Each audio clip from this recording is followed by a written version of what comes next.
नमस्कार दोस्तों, कैसे हैं आप। इससे पहले कि क्लास शुरू करें, आपसे एक क्वेश्चन ये कि जो सबसे डिप्रेस्ड कंट्री है पूरे वर्ल्ड की वो कौन सी है और सबसे ज़्यादा खुश कंट्री कौन सी है, और क्या इकोनॉमिक बैकग्राउंड यानी हमारे पास पैसा होना, प्रतिष्ठा होना, नाम होना, सारे संसाधन होना वो हमें सबसे ज़्यादा सुखी बनाता है, या वो जो हमें आंतरिक सुख देता हो, बेशक हमारे पास पैसे कम हो।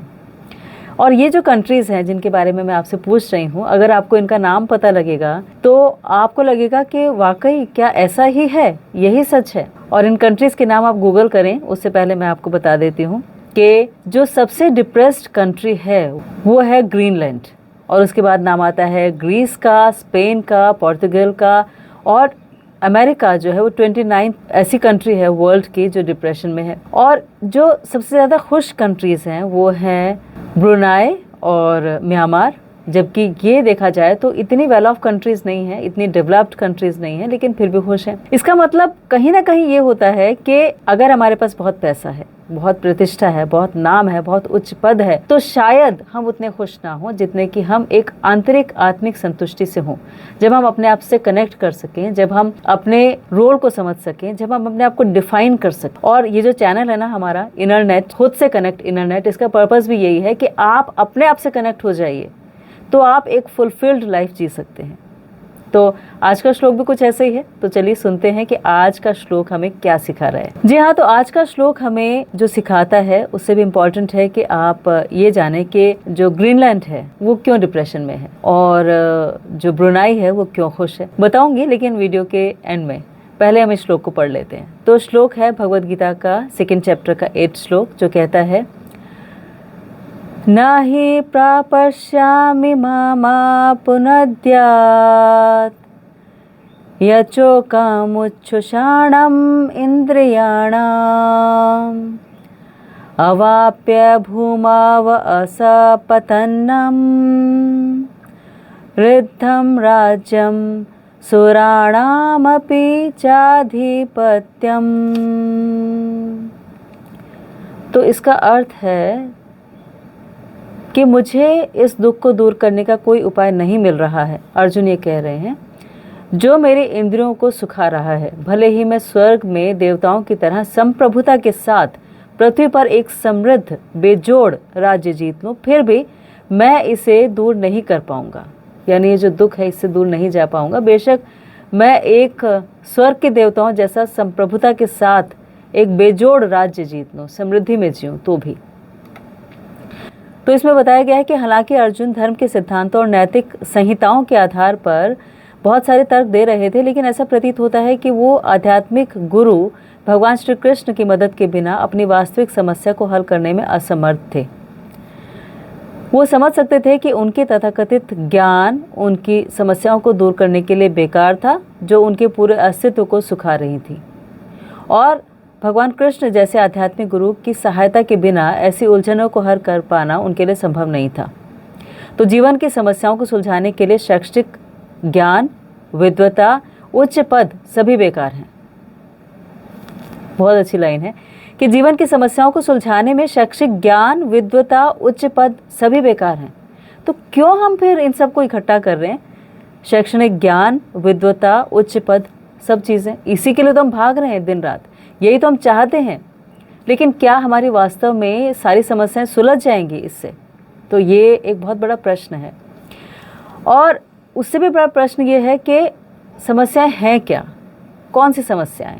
क्या बच्चे का स्कूल में एडमिशन नहीं होना समस्या है, या अच्छी नौकरी नहीं मिल पाना समस्या है, या जिससे हम बहुत प्यार करते हैं वो हमें छोड़कर चला जाए ये समस्या है, या फिर जिससे नहीं चाहते थे उससे शादी हो गई ये समस्या है, या क्या हम बहुत अच्छा खाना नहीं खा पाते ये समस्या है, या फिर हम अपने लाइफ पार्टनर के साथ खुश नहीं है ये समस्या है? पर देखा जाए तो ये वास्तविक समस्या है ही नहीं, क्योंकि एक समस्या अगर आपकी है तो दूसरे की वो समस्या नहीं है ना। आपको अगर बच्चे के एडमिशन की टेंशन है तो किसी ऐसे दूसरे व्यक्ति को टेंशन नहीं है जिसकी शादी ही नहीं हुई, तो ये समस्या नहीं हुई। आप अपने लाइफ पार्टनर के साथ खुश नहीं हैं तो कोई दूसरा व्यक्ति इस बात से कोई लेना देना नहीं रखता है, क्योंकि वो अपनी शादी से बहुत खुश है। आप अगर किसी से बहुत प्यार करते हैं और आप उसको किसी वजह से, किसी आर्थिक कारण से या किसी और वजह से नहीं पा रहे हैं, तो किसी दूसरे के लिए समस्या नहीं है, क्योंकि उनकी फैमिली राज़ी है करने के लिए शादी। या आप बहुत ज़्यादा नहीं पढ़ पाए तो किसी दूसरे की समस्या नहीं है, क्योंकि वो पढ़ पाया, उसे ऐसी फैसिलिटीज़ मिली। तो समस्याएं वो जो 3 क्राइटेरियाज को मीट आउट करती हैं। 3 उसके पहलू होते हैं। पहला पहलू ये कि कोई भी नहीं चाहता कि वो समस्या हमारे जीवन में आए। दूसरा ये कि ना चाहने के बावजूद हम उससे बच नहीं सकते। और तीसरा ये कि वो हर एक के जीवन में आएंगी ही आएंगी। अब ऐसी कौन सी समस्याएं? तो ऐसी 7 समस्याएं हैं जिन्हें हम वास्तव में समस्या कह सकते हैं और जिनके समाधान हमें अपने जीवन में ढूंढने चाहिए, और जो सबके लिए कॉमन है। कोई उनसे बच नहीं सकता और कोई ना भी चाहे तो भी वो आएंगी आएंगी। तो वो समस्याएं हैं जन्म, मृत्यु, जरा, व्याधि, आदि दैविक क्लेश, आदि भौतिक क्लेश, आध्यात्मिक क्लेश।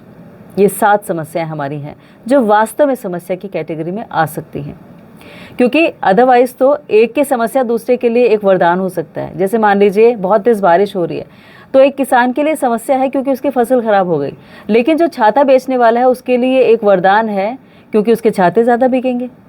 तो ये समस्या तो नहीं हुई। तो इन समस्याओं के बारे में हमें सोचना चाहिए।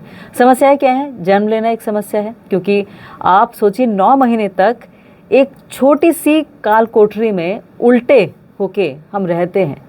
हम बेशक उसे डिफाइन नहीं कर पाते क्योंकि वो बच्चा बता नहीं रहा, लेकिन भागवतम में इसके बारे में बताया गया है कि वो बच्चा बहुत पेन से गुजरता है। कि एक तो वो ऐसी स्थिति में है जहाँ पर हाथ पैर नहीं चला सकता, इतने छोटे से सैक में है। हमें अगर कोई 5 मिनट के लिए किसी बोरे में बंद कर दे जो बिल्कुल अंधेरा हो, तो हम नहीं रह सकते, हम सांस ही नहीं ले पाएंगे। लेकिन वो बच्चा 9 महीने तक रहता है, और उसमें अगर मदर कुछ तीखा खाती हैं, कुछ पंजन खाती हैं, तो वो उस बच्चे को बहुत सफरिंग उसकी बढ़ जाती है, क्योंकि वो बहुत जलन होती है, उसको उसकी स्किन जलती है। मृत्यु एक समस्या है, क्योंकि मृत्यु में गरुड़ पुराण में बताया गया है कि 40,000 बिच्छू जैसे डंक मारते हो, इतना तेज पेन होता है। और ऊपर से मेंटल पेन होता है कि आप सबको छोड़ के जा रहे हैं। फिजिकल पेन तो होता ही है कि आपकी जो सेंसेस हैं वो सारी अंदर बल्ज आउट होती हैं। आप ऐसा लगता है कि एयर प्रेशर कम हो रहा है, तो फिर सारी चीज़ें अंदर की तरफ खींच रही हैं। आपका गला चोक हो जाता है, कुछ बोल नहीं पाते। आप सामने अपने रिलेटिव्स को खड़े हुए देखते हैं, उनसे प्यार होता है, उन्हें छोड़ के जाने का मन नहीं होता। तो कितनी बड़ी समस्या है मृत्यु। जन्म समस्या है, मृत्यु समस्या है, जरा यानी बुढ़ापा भी समस्या है। बुढ़ापे में वो काम जो हम आराम से कर लेते थे वो भी नहीं हो पाते, किसी और पे डिपेंडेंट रहना पड़ता है। मेंटली बहुत कुछ सुनना पड़ता है, फिजिकली बहुत कुछ झेलना पड़ता है। तो बुढ़ापा भी एक समस्या है। और बीमारियों से हम सब जूझते हैं, और लगता है जुकाम भी हो जाए तो लगता है कि ये सबसे बड़ी समस्या है कि हे भगवान जुकाम क्यों हो गया। सोचिए उनका क्या, जो कैंसर से जूझते हैं, जो 4th स्टेज पे होते हैं, या कोई और बीमारी में जिसमें कि उनके बचने की उम्मीद नहीं रह जाती, उन समस्याओं का क्या। और अगर वो नहीं भी हैं तो जिस समय हम एक बुखार में भी होते हैं तो हम अपनी नॉर्मल लाइफ से बिल्कुल अलग हो जाते हैं, तो कितना प्रॉब्लम हमें होती है। तो वो भी एक बहुत बड़ी समस्या है। फिर आध्यात्मिक क्लेश होते हैं हमारे अपने मन के क्लेश, हमारी अपनी इंटेलिजेंस के क्लेश। कि कुछ हमें याद आ गया 20 साल पुरानी बात, और पूरा दिन उसी को याद करते करते बीत गया, और उसी को लेकर हम रोए, दुखी हुए कि मेरे साथ ऐसा हुआ, ऐसा अन्याय हुआ, उसने मुझे ऐसे मारा, उसने मुझे ऐसा दुख पहुंचाया, उसने मुझे इतने दुख देने वाले शब्द कह दिए थे। आदि भौतिक क्लेश जो हमारे आसपास के लोगों से क्लेश होते हैं कि हमारा पड़ोसी खराब है, उसने बंद नहीं किया अभी तक हमारे घर के आगे कूड़ा डालना, रोज़ डाल देता है, या हमारा बॉस बहुत तंग करता है, हमारे ऑफिस में पॉलिटिक्स बहुत ज़्यादा है। ये सारे के सारे आध्यात्मिक क्लेश हैं। यहाँ तक कि एक मच्छर भी काट लेता है जिसकी वजह से मलेरिया या डेंगू हो जाता है, तो वो भी एक आदि भौतिक क्लेश है। और आदि दैविक क्लेश का मतलब सुनामी आ गई, बाढ़ आ गई, सूखा पड़ गया, भूकंप आ गया, तो ये सारी की सारी समस्याएं भी हमें परेशान करती हैं। तो ये वास्तव में समस्याएं हैं, प्रॉब्लम्स हैं, जिनके लिए अर्जुन यहाँ पर कह रहे हैं कि मैं जो दुख हैं उन्हें दूर करने का उपाय मुझे नहीं मिल रहा है। और हमारे पास अगर कितनी भी शैक्षणिक ज्ञान है, कितनी भी विद्वता है, कितना भी उच्च पद है, सब बेकार है। ये समस्याएं इन सबसे सॉल्व हो ही नहीं सकती। इसके लिए हमें किसी मेंटोर के पास ही जाना होगा, किसी आध्यात्मिक गुरु के पास जाना होगा। अब कोशिश हम करते हैं कि अपने आप ही सीख लें, समझ लें, लेकिन आप सोचिए एक गिटार सीखना है तो एक गुरु चाहिए, एक म्यूज़िक सीखना है तो गुरु चाहिए। बच्चे को पीएचडी तक की किताबें लाकर दे दें तो भी वो पढ़ नहीं सकता, उन्हें एक गुरु चाहिए। तो टीचर का महत्व तो कहीं भी कम नहीं होता, ना तो आध्यात्मिक जीवन में ना भौतिक जीवन में, दोनों तरह से। इसीलिए वो हमारे लिए सबसे ज़्यादा सम्माननीय होते हैं, क्योंकि उनसे हम सब कुछ सीखते हैं, उन्हीं का हाथ पकड़कर हम चलते हैं। सबसे पहले गुरु माँ को कहा जाता है कि माँ सिखाती हैं, तो माता पिता के बाद में स्कूल में बच्चे सीखते हैं, और बड़े होते हैं तो कॉलेज जाते हैं। तो सब कुछ सीखने की प्रक्रिया में कोई ना कोई हैंड होल्डिंग उन्हें चाहिए, कोई ना कोई एक चाहिए जो उन्हें सब कुछ सिखाए। तो ये सीखने के बाद भी जो वास्तविक प्रॉब्लम्स हैं उन्हें सीखने के लिए आध्यात्मिक गुरु के पास जाना ही पड़ेगा। आध्यात्मिक गुरु चुनने के लिए हमें अपने मन में प्रार्थना करनी चाहिए, क्योंकि हमारे मन में सबसे इम्पॉर्टेंट ऑर्गन हमारा मन होता है ना, हमारा हृदय होता है, क्योंकि उसमें परमात्मा विराजमान होते हैं आत्मा के साथ। इसीलिए वो बंद हो जाता है तो सारा सिस्टम फेल हो जाता है। तो उनसे जाके हमें प्रार्थना करनी चाहिए अपने मन में। तो वो हमारे हृदय में चैत्य गुरु के रूप में बैठे होते हैं, तो वो हमें मार्गदर्शन देते हैं कि हमें किससे मिलना है, कहाँ जाना है, कौन हमें सही सलाह देंगे, सही सिखाएंगे। और फिर वो चॉइस हमारी अपनी होती है, हम किसके पास जाना चाहते हैं। अगर हम चीट होना चाहते हैं तो चैत्य गुरु हमें चीटर से मिला देते हैं। अगर हम एक्चुअल ज्ञान प्राप्त करना चाहते हैं, सही डायरेक्शन में जाना चाहते हैं, तो भगवान हमें ऐसे किसी व्यक्ति से मिला देते हैं जो हमें सही ज्ञान दे। इसीलिए हमारी जितनी सिंसियर प्रेयर्स होंगी उतना ज़्यादा अच्छा रिजल्ट हमें मिलेगा। तो यही अर्जुन यहाँ पे कह रहे हैं कि मैं अपने आप ये सारी प्रॉब्लम्स को दूर नहीं कर सकता। बेशक मेरे पास कितना ही ऑपुलेंस क्यों ना हो जाए, एक समृद्ध बेजोड़ राज्य भी हो जाए, तो भी मैं इस दुख से दूर नहीं जा सकता। इसके लिए आप ही को मेरी सहायता करनी पड़ेगी। और वो सहायता जो है, उस सहायता के लिए ज़रूरी क्या है कि हम टोटल सरेंडर में हों, यानी टोटल समर्पण में हों, सीखने की मुद्रा में हों। जब तक हम सीखने वाली स्टेज पे नहीं आएंगे तो कोई हमें कुछ भी नहीं सिखा सकता। इसीलिए ये जो आर्थिक विकास को लेके हम सोचते हैं कि हम बहुत बड़े हो गए हैं, कि हमारे पास बहुत पैसा है, या हम पूरे विश्व पर एक वर्चस्व स्थापित कर लेते हैं, या हम भौतिक प्रकृति पर विजय प्राप्त कर लेते हैं, और हमें लगता है कि ये सारी खोज जो हो गई हैं इनकी वजह से हमारी प्रॉब्लम सॉल्व हो जाएंगी, तो वो सॉल्व नहीं होंगी। उसके लिए अपने आप से कनेक्ट होना, उसके लिए ईश्वर से कनेक्ट होना, उसके लिए एक ऐसे गुरु से कनेक्ट होना जो एक ब्रिज का काम करें, एक पुल का काम करें, हमें उस परमात्मा से मिला सकें। तो ये सारी की सारी चीज़ें ज़रूरी हैं, और उनके प्रति इतना समर्पण रखना भी ज़रूरी है जो यहाँ पर अर्जुन ने रखा, और तब जाके वो समझ पाए। इसीलिए अगर हम भी ऐसा चाहते हैं तो हमें शरणागत होना ही होगा, तो ही हमारी जो समस्याएं हैं वो निश्चित रूप से हल हो सकती हैं। अदरवाइज़ कोई उपाय हमारे पास नहीं है। तो आप सोचिएगा इस श्लोक के बारे में, और एक ऐसे मेंटोर के बारे में जो हमेशा से आपकी हेल्प करते आए हैं और करते रहेंगे। कोई भी हो सकते हैं जिनसे भी आपने बहुत कुछ सीखा और उनकी गाइडेंस में आप यहाँ तक पहुँचे, तो उनकी गाइडेंस को कभी मत नकारिएगा। कभी ऐसा मत सोचिएगा कि आज आप यहाँ पहुँच गए हैं तो वो फिर नीचे की सीढ़ी पर रह गए। नहीं, उन्होंने आपको सिखाने के लिए अपना लेवल नीचा किया था, उनको सारी नॉलेज थी। जैसे एक अगर टीचर हैं और वो एक बच्चे को ABCD सिखा रहे हैं, तो ABCD सिखाना के लेवल पे सिखाने, बच्चे को सिखाने के लिए वो लेवल उन्होंने रखा कि A for Apple, B for book. उन्हें पूरा अल्फ़ाबेट्स पता है, उन्हें कितनी सारी बुक्स पता हैं, लेकिन जैसा हमारा लेवल होता है उसके हिसाब से गुरु हमारे साथ डील करते हैं। तो अगर हम अपनी भौतिक प्रॉब्लम्स को लेकर जाएंगे कि मेरा बिजनेस नहीं चल रहा और मुझे ज़्यादा पैसा कमाना है, ज़्यादा अच्छी नौकरी चाहिए, तो आंसर्स भी ऐसे मिलेंगे। लेकिन आप अगर एक्चुअल क्वेश्चंस लेकर जाएंगे एक प्रमाणिक गुरु के पास, एक ऑथेंटिक व्यक्ति के पास में, तो फिर आपको आंसर्स भी वैसे ही मिलेंगे, क्योंकि हमारे हृदय के जो चैत्य गुरु हैं वो हमें गाइडेंस देते हैं।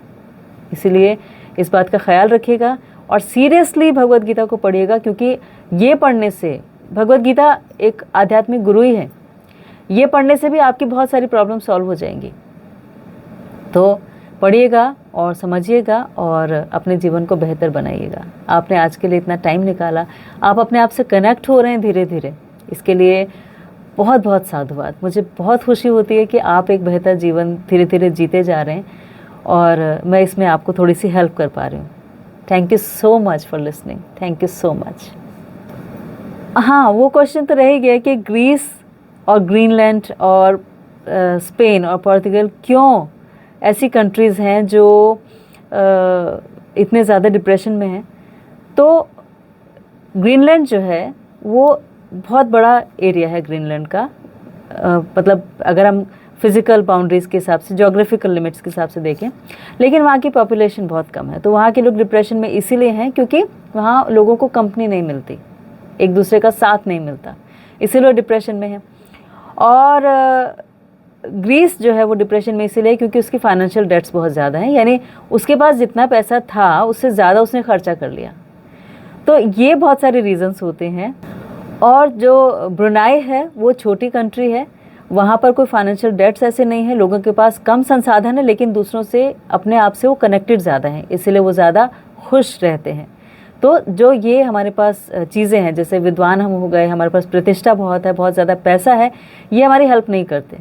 हेल्प हमारे आसपास के लोग हमारे अच्छे कनेक्ट करते हैं, यानी अच्छी रिलेशनशिप एक दूसरे के साथ रखना और एक दूसरे का ख्याल रखना, उनसे जुड़े रहना, एज ह्यूमंस इमोशंस को ज़िंदा रखना, अपनी इमोशनल कोशेंट को बनाए रखना, यह हमें हेल्प करता है।